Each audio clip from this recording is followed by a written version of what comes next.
रहीम अस्सलाम वालेकुम। आज जिस टॉपिक पर हम डिस्कस करेंगे वो है सिकल सेल एनीमिया। इसकी हम डेफिनेशन की अगर बात करें तो sickle cell anaemia is a hereditary disease, यानी एक ऐसी विरासती बीमारी होती है which caused by a disorder in the blood, जिसकी वजह से हमारा जो ब्लड है इसमें एबनॉर्मल शेप बन जाती है हमारे आरबीसी की। अब होता क्यों है, ये म्यूटेशन की वजह से होता है, यानी जीन के अंदर कोई ना कोई इशू आ जाता है, जेनेटिक म्यूटेशन की वजह से आ जाता है।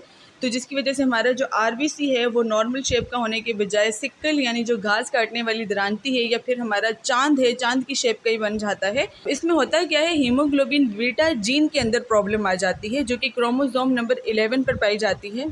इस डिजीज़ की वजह से क्या होता है, हमारी जो बॉडी होती है वो एबनॉर्मल शेप के रेड ब्लड सेल बनाना शुरू कर देती है, जिसे सिक्कल शेप कहते हैं।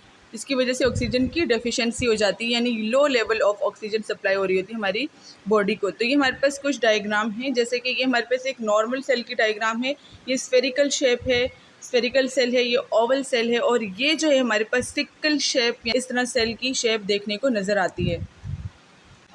अच्छा, सिकल सेल एनीमिया में क्या कह रहे हैं, person has abnormal haemoglobin S. अब नॉर्मल हमारे पास अगर हीमोग्लोबिन की बात करें तो हीमोग्लोबिन ए एक नॉर्मल हीमोग्लोबिन है, लेकिन सिकल सेल एनीमिया के अंदर जो हीमोग्लोबिन पाई जाएगी वो हीमोग्लोबिन एस पाई जाती है। अच्छा, this type of haemoglobin is very sensitive to oxygen changes, जिसकी वजह से क्या होता है, हमारे रेड ब्लड सेल की जो शेप है वो चेंज हो जाती है सिकल सेल एनीमिया के अंदर। The person inherited two haemoglobin S gene from each parent. तो दोनों पेरेंट्स से पेशेंट जो है वो हीमोग्लोबिन एस हासिल करता है, जिसकी वजह से हम इसे कहते हैं ऑटोसोमल रेसेसिव डिसऑर्डर, यानी इसके दोनों जीन जो हैं वो हीमोग्लोबिन एस के हैं, तो जिसकी वजह से उनका आरबीसी की शेप चेंज हो रही है। अब होता है क्या है सिकल सेल एनीमिया के अंदर कि इनकी जो लाइफ स्पैन है ये ओनली 20 डेज़ होती है, यानी red blood cell with haemoglobin S are very weak and easily rupture. अब वो लोग जिनके ब्लड में हीमोग्लोबिन एस मौजूद होती है वो बहुत वीक होती है और इजीली रैप्चर हो जाती है, इसलिए ये सिर्फ और सिर्फ 20 दिन तक ज़िंदा रह सकते हैं। नॉर्मली अगर हम बात करें तो 120 डेज़ जो है वो हमारे आरबीसी की साइकिल होती है, लेकिन सिकल सेल एनीमिया के अंदर जो पेशेंट है उसके आरबीसी सिर्फ और सिर्फ 20 दिन के अंदर ब्रेक डाउन होना शुरू हो जाते हैं, टूटना शुरू हो जाते हैं। अच्छा, उसके बाद अगर हम सिकल सेल क्राइसिस की बात करें तो इसमें सबसे पहले बता रहे हैं वेजो ओकल्सिव क्राइसिस। इसमें क्या हो रहा है कि जो हमारी ब्लड वेसल्स हैं उनके अंदर एबनॉर्मल शेप के जब आरबीसी वहाँ जा रहे हैं तो वो स्ट्रक हो रहे हैं, वहाँ पर क्लम्पिंग बन रही है, जिसकी वजह से वहाँ पर इस्चीमिया और इन्फेक्शन हो रहा है, यानी वहाँ टिश्यूज़ की डेथ हो रही है। पेशेंट को फीवर होता है, पेन होता है, painful swelling of hand and feet joints, और इसके अलावा जो है पेशेंट को एब्डोमिनल पेन भी फील होता है वेजो ओकल्सिव क्राइसिस के अंदर। उसके बाद स्प्लीनिक सिक्वेस्ट्रेशन की अगर बात करें तो caused by pulling and clumping of blood in spleen, जो हमारी स्प्लीन है वो हाइपर स्प्लीनिज्म हो जाएगी, क्योंकि वहाँ पर जो क्लम्पिंग बन गए हैं ब्लड के, पुलिंग यानी वहाँ पर ब्लड फिलअप हो रहा है, तो जिसकी वजह से हाइपर स्प्लीनिज्म हो जाता है। और इसकी मैनिफेस्टेशन में अगर हम देखें तो प्रोफाउंड एनीमिया हो सकता है, पेशेंट को हाइपोवोलीमिया हो सकता है, खून का जो वॉल्यूम है वो कम हो गया, हाइपोवोलीमिया हो सकता है, और पेशेंट को शॉक भी हो सकता है सीवियर केसेस के अंदर। इसके बाद आता है हाइपर हीमोलिटिक क्राइसिस। तो इसमें क्या कह रहे हैं, cause by an accelerated rate of red blood cell distraction. हमारे हीमोलिटिक मीन आरबीसी का डिस्ट्रॉय होना, आरबीसी का टूटना।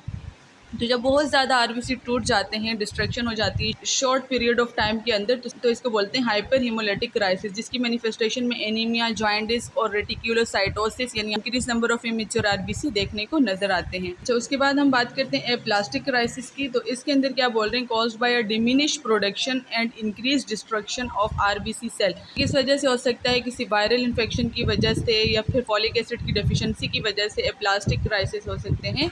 और इसकी मैनिफेस्टेशन के अंदर क्या है, प्रोफाउंड एनीमिया हो सकता है, पेशेंट पैलेट नज़र आएगा। अच्छा, अगर हम इसकी मेडिकेशन और ट्रीटमेंट की बात करें तो इसमें हाइड्रोक्सी यूरिया दिया जाता है। हाइड्रोक्सी यूरिया जो है वो सिकल सेल डिजीज़ को ट्रीट करने के लिए दिया जाता है। ये कैप्सूल फॉर्म में होता है और ये वंस अ डेली यानी डेली एक लेना होता है। अच्छा, उसके अलावा कुछ एंटीबायोटिक्स होती हैं जैसे कि पेनिसिलिन है फॉर चिल्ड्रन, जो कि इन्फेक्शन को ट्रीट करने में हेल्पफुल होती हैं, वो सिकल सेल एनीमिया में दी जा सकती हैं अगर पेशेंट को इन्फेक्शन हो गया है। और इसके अलावा बोन मेरो ट्रांसप्लांट करवाई जा सकती है, जो कि इसकी ट्रीटमेंट के अंदर आता है, transplant of bone marrow. Anaemia के बाद हम बात करते हैं ए प्लास्टिक एनीमिया। इसके अंदर हमें क्या बता रहे हैं, aplastic anaemia is a severe life threatening syndrome in which production of erythrocyte, WBC and platelet has failed. Aplastic anaemia एक ऐसी सीवियर लाइफ थ्रेटनिंग कंडीशन होती है जिसके अंदर हमारे आरबीसी, WBC और प्लेटलेट जो हैं वो सही से डेवलप नहीं हो पा रहे होते, प्रोड्यूस नहीं हो पा रहे होते, इसमें उनकी प्रोडक्शन जो है वो फेल हो जाती है, वो सही से बन नहीं पा रहे होते। Aplastic anaemia occur in all age groups and both gender, यानी ये मेल और फीमेल में भी हो सकता है और किसी भी एज के अंदर ये हो सकता है। अच्छा, एप्लास्टिक एनीमिया में क्या बता रहे हैं, the disease is characterised by pancytopenia. इसके अंदर क्या होगा, पेनसाइटोपिनिया यानी हमारे आरबीसी जो रेड ब्लड सेल होते हैं, डब्ल्यूबीसी जो वाइट ब्लड सेल होते हैं, और प्लेटिलेट ये जो होंगे वो कम हो जाएंगे, डेफिशिएंसी हो जाएगी। ऐसी कंडीशन को पेनसाइटोपिनिया कहा जाता है। तो हमारे पास जो एप्लास्टिक एनीमिया है उसके अंदर पेनसाइटोपिनिया देखने को नज़र आएगा, और हाइपोसेलुलर बोन मेरो, यानी बोन मेरो के अंदर सेल की प्रोडक्शन कम हो जाएगी तो वो हाइपोसेलुलर हो जाएगी। और अगर इसकी एटियोलॉजी की बात की जाए, एक्वायर्ड एटियोलॉजी, तो इसमें क्या बता रहे हैं, most case of aplastic anaemia is idiopathic, यानी अननोन होती है, क्लियर नहीं है कि किस वजह से एप्लास्टिक एनीमिया हो रहा है। तो ये मोस्टली जो है ये आइडियोपैथिक होता है। और उसके बाद आइडियोपैथिक के बाद एक्सपोजर टू आयोनाइजिंग रेडिएशन, बहुत ज़्यादा रेडिएशन यानी जो शुआएँ हैं उनकी वजह से भी हो सकता है, कोई केमिकल एजेंट हो गया उसकी वजह से हो सकता है, ड्रग रिएक्शन की वजह से हो सकता है, किसी इन्फेक्शन की वजह से हो सकता है, जैसे कि वायरल बैक्टीरियल इन्फेक्शन, जैसे कि मोनोन्यूक्लियोसिस होता है, इन्फेक्शियस हेपेटाइटिस हो गया, साइटोमेगालो वायरस इन्फेक्शन हो गया, या फिर माइलेरिया ट्यूबरक्लोसिस हो गया, तो जिसकी वजह से जो है एप्लास्टिक एनीमिया हो सकता है। और प्रेगनेंसी में भी देखने को नज़र आता है, बट ये बहुत रेयर होता है। अच्छा, असेसमेंट में हमें क्या देखने को नज़र आएगा, पेनसाइटोपिनिया यानी deficiency of erythrocyte, glucoside and thrombocyte, तीनों जो हमारे पास सेल हैं वो कम होंगे, ऐसी कंडीशन को पेनसाइटोपिनिया कहा जाता है। उसके अलावा पेटिकियाई नजर आएगी, परप्यूरा होगा, ब्लीडिंग होगी, पेलर होगा पेशेंट, वीकनेस, टेकिकार्डिया और फटीग होगा पेशेंट को। अच्छा, अगर हम इसकी ट्रीटमेंट की बात करें तो ट्रीटमेंट के अंदर हम ब्लड ट्रांसफ्यूज़ करवा रहे होते हैं, या फिर बोन मेरो ट्रांसप्लांट हो रहा होता है। अगर कोई बैक्टीरियल और वायरल इन्फेक्शन है तो उसके लिए एंटीबायोटिक और एंटीवायरल का यूज़ करते हैं। तो ये तमाम इसकी ट्रीटमेंट के अंदर आता है एप्लास्टिक एनीमिया में।